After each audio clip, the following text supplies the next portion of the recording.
Pag-uurong naman sa simula ng klase sa mga paaralan ang rekomendasyon ng isang grupo. Lumabas kasi sa isang pag-aaral na makabubuti sa mga estudyante kung sisimulan po ang klase nila ng alas 8:30 ng umaga. Alamin kung paano sa report na saksing si Dante Perelio. Kada umaga na lang, pirming tagpo sa mga gate ng paaralan ang mga estudyanteng naghahabol sa mga klase. Hindi biro lalo't ang pasok ng ilan alas 6 ng umaga. Ang challenge sa maraming estudyante, nagsisimula sa bahay pa lang. Ang grade 5 student na anak ni Nanay Julie halimbawa, pahirap ang gisingin at pakilusin. Kahit na may alarm, talagang hirap silang bumangon. Tapos nandyan yung kabagalan nilang kumain.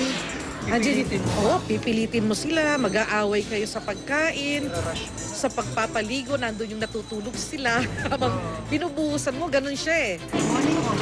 Hapon po. Kasi po pag umaga po para po makatulog ng mahaba. Mala obstacle race pa ang pagpasok kung malayo ang paaralan. Ang mga nagko-commute, makikipag-agawan sa mga sasakyan. Ang marami, kahit may school service o hatid sundo, sasabak naman sa traffic. Kaya nga maraming estudyante ang madaling araw ang gising. Mas malayo sa paaralan, mas maaga ang bangon. Matagal din traffic kahit sabihin niyo pong natatagalan. Kasi po makakapag-review po ako. Sa gabi bago matulog? Opo. Rekomendasyon ng Federation of Association of Private Schools and Administrators, iurong ang simula ng klase sa alas 8:30 ng umaga na lang. Pero hindi lang yan para pagbigyan ng mga laging late.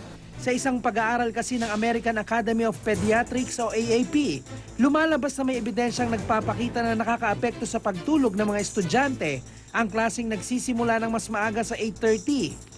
At ang pag-delay ng klase ay nakakatulong sa mas maayos na pagtulog ng mga estudyante na nakapagpabuti sa kanilang kalusugan, kaligtasan pati academic achievement.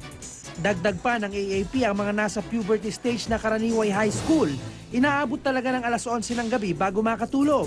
Paano nga naman matututo ang mga bata kung aantok-antok sila? Kaya pabor ang ilang magulang at estudyante na aking nakausap sa eskwelahang ito sa Maynila. Okay lang. Since mula nung nag-aral siya, panghapon na siya talaga kasi yun na ang nakagawian niya.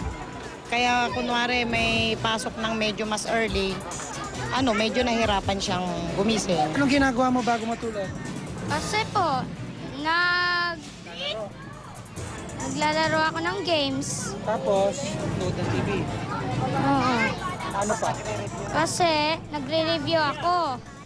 Sinisika pa namin kunan ng reaksyon ng DepEd sa rekomendasyon, pero tila mahihirapang magpatupad nito ang maraming public school na kailangan magsimula ng klase alas 6 pa lang.